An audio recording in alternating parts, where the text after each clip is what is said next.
एक तरफ थे रामप्रसाद बिस्मिल, एकदम कट्टर आर्य समाजी, और दूसरी तरफ अशफाक उल्लाह खान, एकदम कट्टर मुसलमान। लेकिन दोनों के मजहब का रंग उनकी दोस्ती और देशभक्ति के रंग को हल्का नहीं कर सका। दोनों ही इस भाव को जीते थे कि ए अहले वतन, कह दो एक जुबान होकर, ये हिंदुस्तान रहेगा हिंदुस्तान होकर। ऐसा नहीं था कि उस समय हिंदू और मुसलमान में आपसी मतभेद नहीं थे, पर बावजूद इसके उन दोनों में एक दूसरे के प्रति एक अटल विश्वास और अगाध प्रीति थी। काकोरी ट्रेन कांड का जब जजमेंट आया, तो रामप्रसाद बिस्मिल, अशफाक उल्लाह खान सहित राजेंद्र लहरी और ठाकुर रोशन सिंह को मृत्यु दंड करार दिया गया। अशफाक की तरफ से जो केस लड़ रहे थे, उनका नाम था कृपा शंकर हजेला।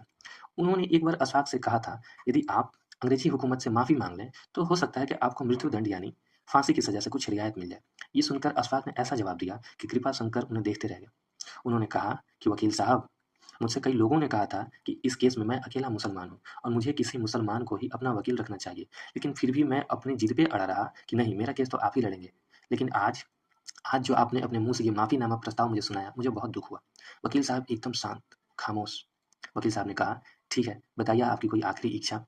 अशफाक ने बड़ी शान से कहा, वकील साहब, जिस दिन मेरी फांसी होगी, उस दिन आप मुझे देखने जरूर आइएगा। देखिएगा कि किस तरह ये इस वतन से मोहब्बत करने वाला ये देशभक्त कितने शान से फांसी को चूमता है। वकील साहब की आंखें नम हो गई। उन्होंने कहा कि माफ करना अशफाक, पर मैं ये नज़ारा अपनी आंखों से देखने की हिम्मत नहीं कर पाऊंगा। इन्हीं लोगों के साथ थे राजेंद्र लहिरी, जिन्हें 2 दिन पहले ही फांसी हुई थी। राजेंद्र लहिरी फांसी के दिन तक कसरत करते रहे।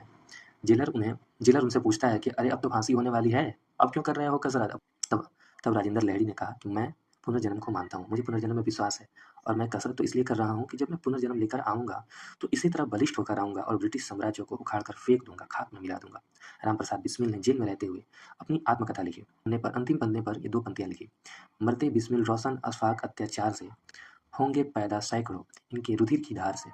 फांसी का फंदा चूमने से पहले अशफाक एक शेर कहते हैं, कुछ आरजू नहीं है, कुछ आरजू नहीं है आरजू तो ये है कि रख दे कोई जरा सी कफन खा के वतन में। अशफाक कहते हैं, मैं तो जा रहा हूँ, पर जाऊंगा खाली हाथ, मगर ये दर्द साथ ही जाएगा। न जाने किस दिन मुल्क मेरा आजाद वतन कहलाएगा। ये लहरी बिस्मिल हिंदू हैं।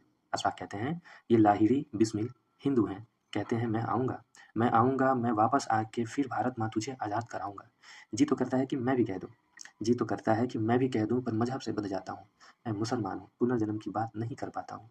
लेकिन गर मुझे मिला खुदा लेकिन गर जब मुझे मिला खुदा, बस एक वरदान माँगूँगा, जन्नत के बदले में पुनर्जन्म ही माँगूँगा, जन्नत के बदले में पुनर्जन्म ही माँगूँगा।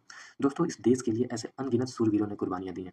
हम चाहे जिस भी जाति या धर्म से हों, जिस भी पार्टी का समर्थन करते हों, हमारा देश इन सब से बहुत ऊपर है। इसलिए ये पार्टियाँ रहे या ना रहें, हम रहे या ना रहें, हमारा ये देश हमेशा रहना चाहिए। जय हिंद।